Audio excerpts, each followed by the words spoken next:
Welcome back to Proper Madness. I'm happy to have you back if you're a returning listener. If you're a new listener, my name is Sabby, and I have a very unique perspective on mental health.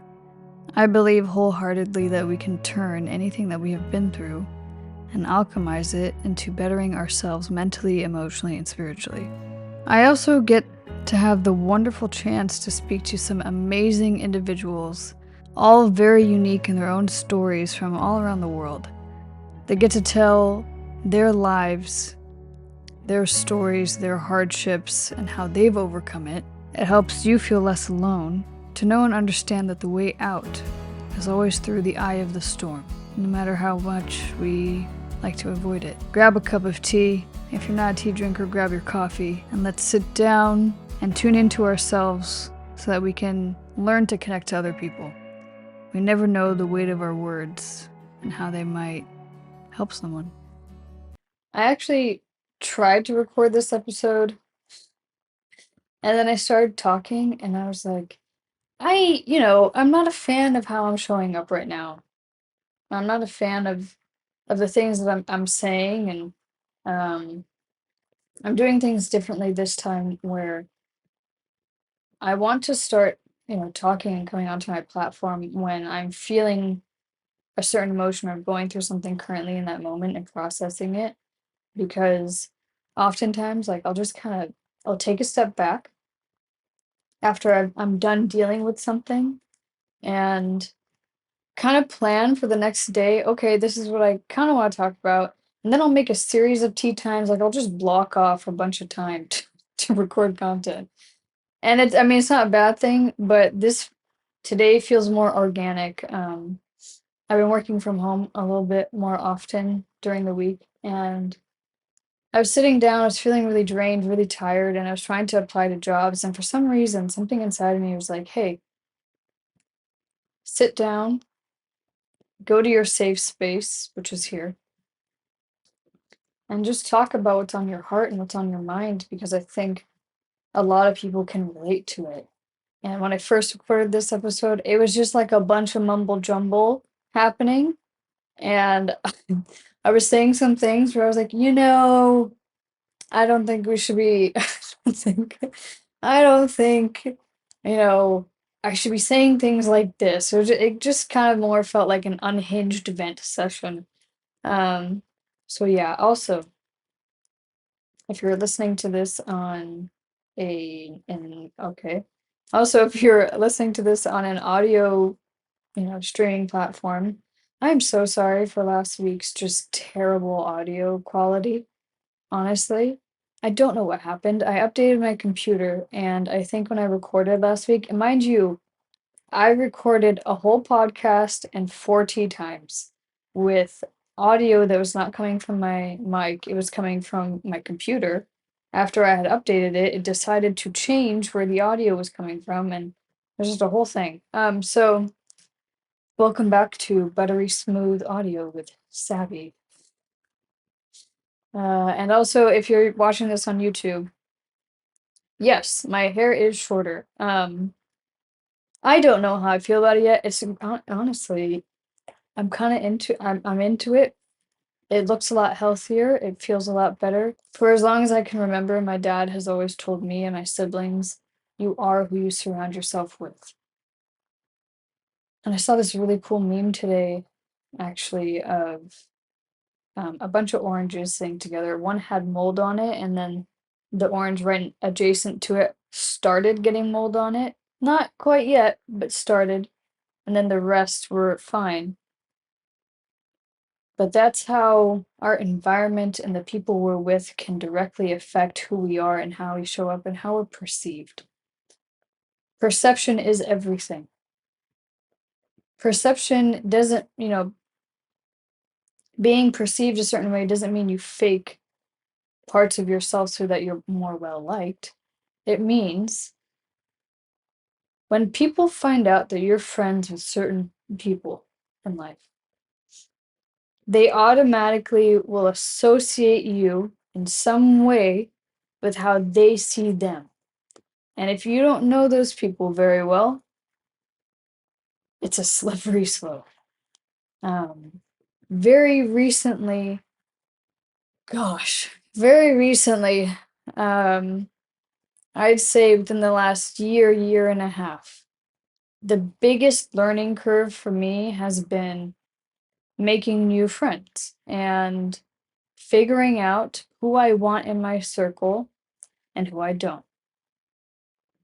And that's taken a lot of trial and error. I touched a little bit on this last week, but that more had to do with trusting yourself, your intuition, and your body. This has to do with more practicality and having some street smarts. Also trusting yourself, but also not gaslighting yourself when you're seeing things happening in front of your face and being a little too naive and wanting to see the best in people. I have a nasty habit sometimes of automatically assuming that just because I've done a lot of work on myself and I used to not be a great person, that other people might be the same. You know, other people might change and work on themselves in the same way. Not everyone. And it takes time for you to really get to know someone. It takes time for you to understand them. It takes time for you to see them in certain social situations and then gauge how they react to those and who they are as people. Cutting out friends sounds scary. It sounds very abrupt. It sounds like it's harsh, but I don't do it in harsh ways. Sometimes, yeah, I'm sure I have, but I'm still learning. But recently it's been done in ways of just taking space because there's nothing wrong with that. If you notice that your friendships are not aligning to who you'd like to be and where you're going in life, you really need to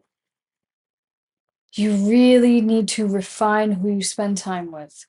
If they're partying every weekend and you're trying to achieve some sort of success in your life, you probably shouldn't hang out with them. That's the most basic example I can give you. I have my other ways of figuring that out for myself. For me, I look at someone's morals, their values, how they show up in their friends and families and their circles. Uh, yes, their career and where they're going in life, and if they're ambitious people, if they have their head together, and loyalty and how they talk about other people is very important to me because it's okay to share experiences about other people, but if you talk about other people in like a catty, vicious, weird way, that says a lot about someone too. And so recently I've been making a lot of new friends, and last week and this week I've seen a lot of friends' true colors come out. This was a case of me kind of trusting my body and then trusting what I'm seeing and going, am I going to gaslight myself this time? Am I going to gaslight myself and go, Sabby, you're being avoidant? Or am I going to go, hang on, I feel disrespected. Um, is this a real friendship? And then tuning into, why did I want to be friends with this person in the first place? I've seen people that I perceive a certain way because they present themselves as such, where I think, huh, they must be all these things because this is what they present themselves as on social media. And this is how they're presenting themselves to me in the short term, but really, truly. You don't know anyone until you really get to know them, and it takes some time. One of my newest, closest friends, I actually didn't like at first. We hated each other. It was mutual. We've talked about this. We both did not like the other person because we had made assumptions about each other based on how we looked. And over time, like I had put my pride, I just would hear some of the things she was saying in the pole studio, and I go, oh God, I can't friends with her. What? Jeez, it just sounds like she's a party girl. And then I started to get to know her over time, like actually get to know her, spend time with her. I'd see her in the studio. I would see how hard she worked. I would see how disciplined she was.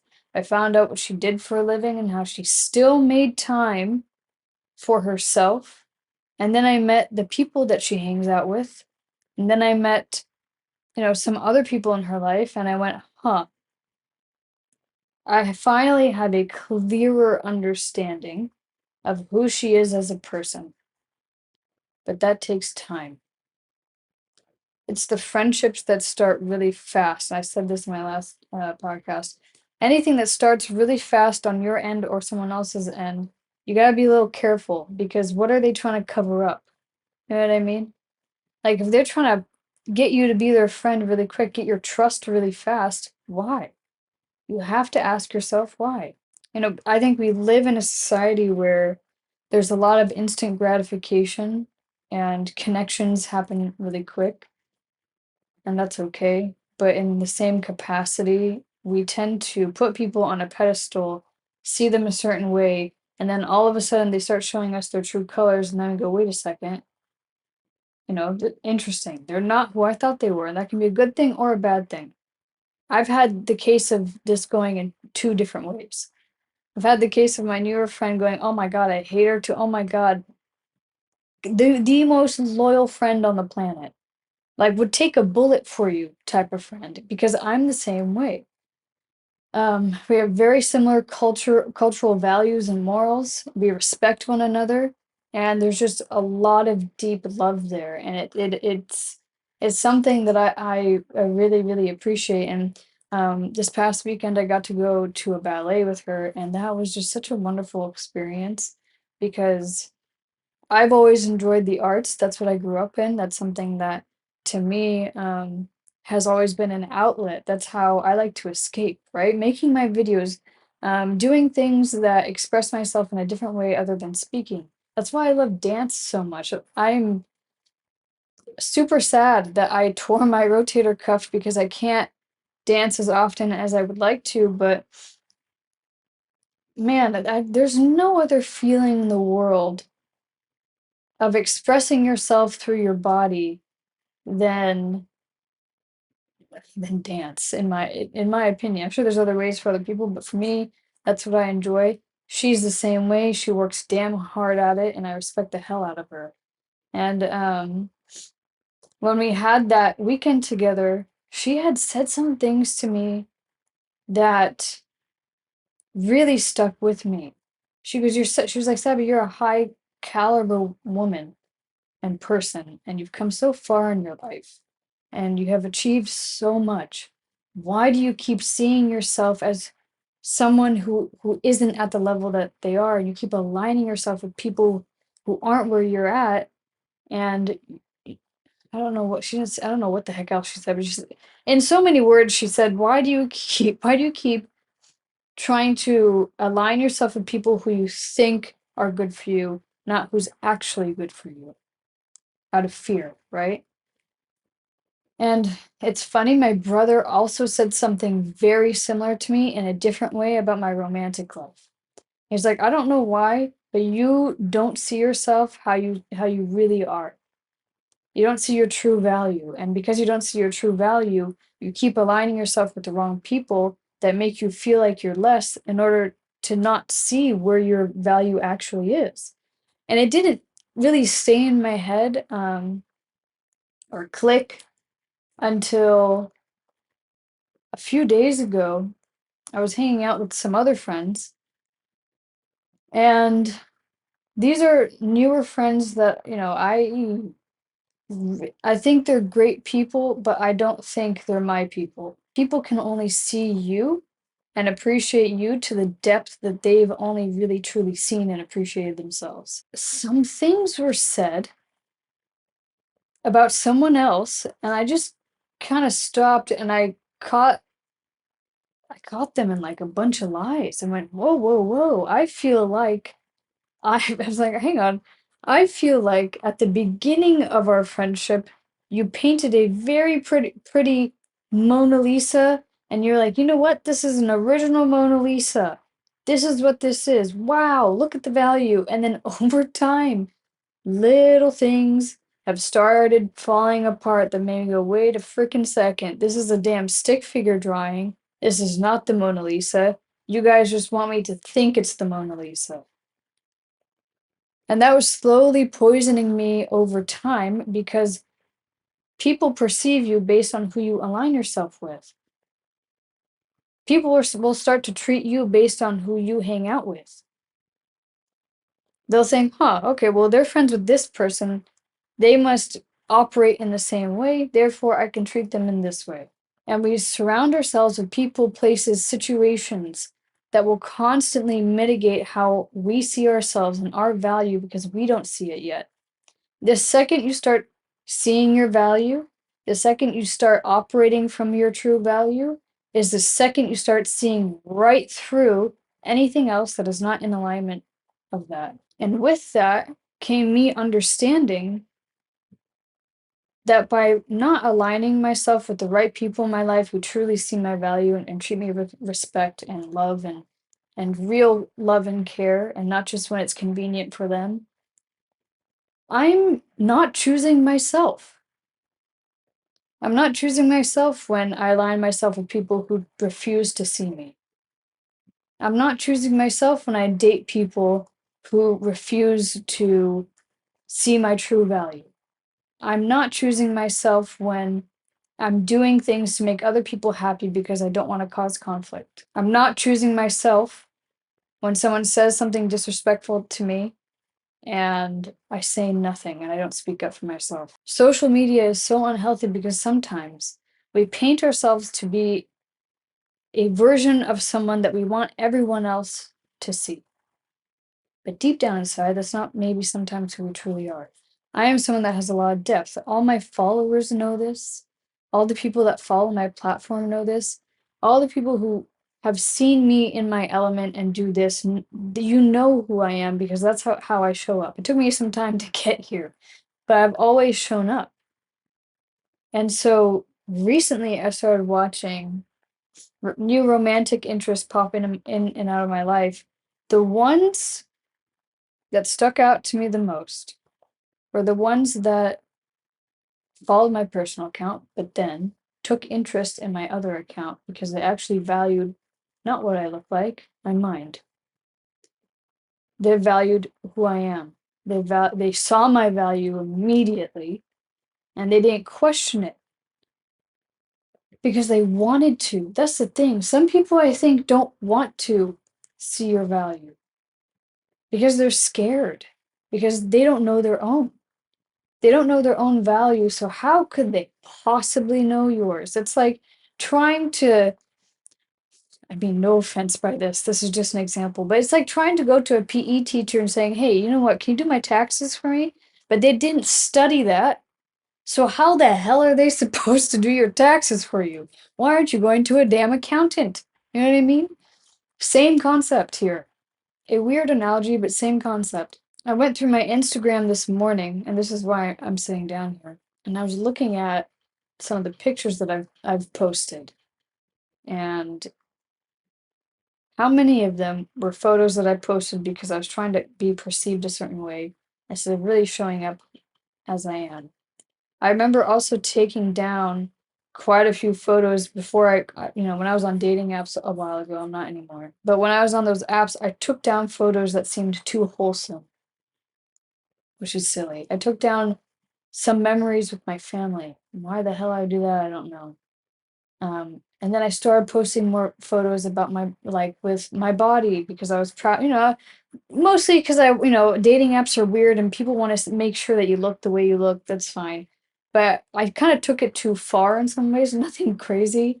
They are still very classy, thankfully. But in the same respect, it's the energy behind what I was posting and why. And I notice like if I'm afraid, if my friends and family follow me on my personal Instagram account, and that's why I have it, and I'm scared to post something because I know that my friend or my family or my brother or one of my cousins is gonna see it and be like, oh my God, this is spicy. I probably should not be doing that. That's something I should be saving for someone I'm in a relationship with. But I seemed to want to post things like that to show myself off because I in my brain, because learning about so much sensuality and all the things, I was like, yeah, it's totally okay for me to show up this way, and people need to get over it, and they're too close-minded, whatever. Yes and no. There's a time and place. There's a time and place. I've always been someone that was, like, more on the modest side, and I was always so scared that people would typecast me as a prude, as boring, as controlled, as serious, as whatever. All I've done my whole life is fight stigmas in my culture, and I'm damn proud of that. And I'm glad that I still keep doing that. But in the same respect, you gotta think about the energy behind what you're posting and why. If you're doing it to get your crush's attention because they haven't texted you in a few days, maybe don't do it. Something subtle makes more sense, for me, to be honest. Like, I went through my Instagram and I was like, who the hell have I been trying to be? Like, what is happening right now? And I'd hear the comments of like, there's one guy, the guy I dated last year, the one that was long distance, great guy.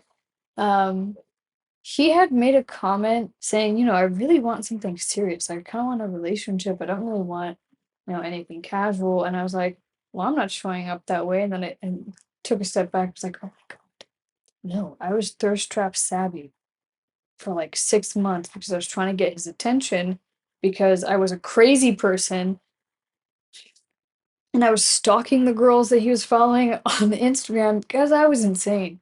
And I was very anxious. And I was like, oh my God, okay, well, he's like this picture. So that must mean that he likes this. And then that must mean that I must show up in this way. So I wasn't ever really fully showing up as myself. I was trying to like post thirst traps so that he'd give me validation. But I was like showing off like when I say showing off my body, we need to relax here. For me, it's still quite modest. It's just a little extra sexy, which is fine and dandy, but it was often.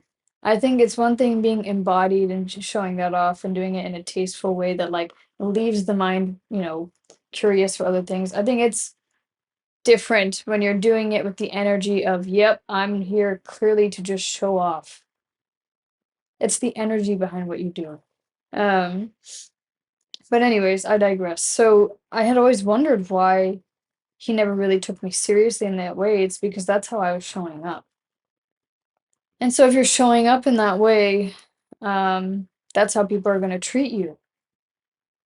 But then if you have friends surrounding you that also are showing up in that way, it's just going to encourage you to be further and further misaligned with who you actually are.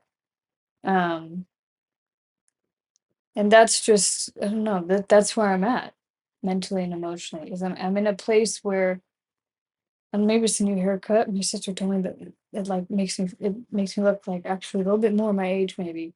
Um, that's how I feel is I'm going, God, some of this stuff is just so overrated. And I'm 33 and I want to get married and I want to have kids. I really got to think about how the hell I'm showing up in the world and who I'm hanging out with. I really do. Um, and so cutting people out hasn't been easy. It's been really difficult and it's not something that I've enjoyed or taken lightly. I've started to play chess a little bit more energetically and mentally and emotionally of let me think here with who I'm spending time with, how that will be perceived, with what I'm going to say, how that will be perceived, and who that might get to. I think if you've ever experienced a lot of rejection in life, or maybe you were bullied in school, or maybe you were the outcast or the black sheep, for some reason there might be this small inkling inside of you to want to be perceived in a certain way that counteracts who you were when you were rejected, shunned, or made fun of. When really, truly, life is about always being that person. The person that you abandoned when you were a kid, the person that did have all of that. For me, it's the girl that had just effortless class, um, and grace and compassion. And where did she go? And why did I abandon her when I was made fun of? Because I wasn't like the popular girls who were hiking their skirts up very far up or like, stuffing their bras and getting with the whole football team. And then I felt so rejected. I tried to change myself to be more accepted. But the more I changed myself, the more I abandoned who I really was. And so I was reliving that whole scenario from high school now, except the difference was I got in with the popular kids and I went, I don't like the popular kids. Like, I don't like them because they don't feel real to me. People are pretending to be a version of themselves that they think are going to be more accepted or popular or prettier or whatever. I was like, I don't want to be part of this anymore. And then when I was younger, I never got the attention of the boys that I liked that I always thought were attractive. And now I'm getting the attention of, men that I find attractive, but I'm getting their attention, but really, no one's home. No one's home. They can't hold depth for me. And they seem to be more interested in women who have no depth and, you know, just are easily manipulated and don't have any strength to them. I've always had that. I've always been strong-willed. I've always been fiery. I've always, had that air of grace, but also fire. And I am, no longer abandoning that. I love going to ballets. I love traveling. I love the finer things in life. Yet for some reason, I kept negating that or pretending like I didn't like those things. I love classical music. I pretended like I didn't. I was incredibly girly when I was younger. I pretended like I wasn't because I grew up in an environment where, feminine energy was seen as weak. So now it's just more about stepping into that. And it's funny, now that I've stepped into how I see myself and my value and how I'm operating from that place, and I'm watching how people are treating me and if I want it or don't want it, everything around me is changing. People are leaving, people are coming in. Because that's the frequency that I've put myself in now. Now that I've put myself in the frequency of knowing my value and what I will stand for and what I will not stand for, who I want to be friends with, who I don't want to be friends with, everything else is shifting. Who knows? It might have started with the haircut. I'm not sure. But either way, don't run away from the you that you were, that you abandoned when you were young. That's who you are. The carefree child of wonder that wasn't made fun of and just showed up exactly how they were. That's who you are. Bring that to the forefront in your adulthood and as you get older.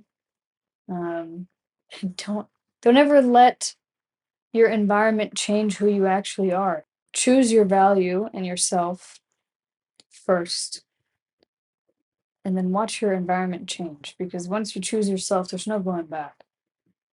You can't go back. Once you know what it's like to be in your value, to operate in your value, to see your value, to know your worth, you cannot go backwards or again. It takes time to really get to know anyone. Don't put them on a pedestal. Try to see people a little bit more objectively and unattach yourself from the desire of wanting to be liked. That's it. I hope you enjoyed this episode. I feel like I'm going to lose my voice a little bit because I've just been talking for like an hour because I've recorded this twice. And please let me know in the comments below, like what resonated with you, what you liked, what you didn't like, respectfully. And it would mean a lot to me if you were to like, subscribe, follow, leave a rating, all those things. And I can't wait to talk to you in the next one. And here's to more sit down podcast episodes where it's a little bit more, I don't know. There's no word coming to mind. I've just snapped my fingers, so that's what's happening. I love you. Have a good day. And choose yourself. I was going to say today, and that would have rhymed, and that would have been very clever, but I'm not going to say that.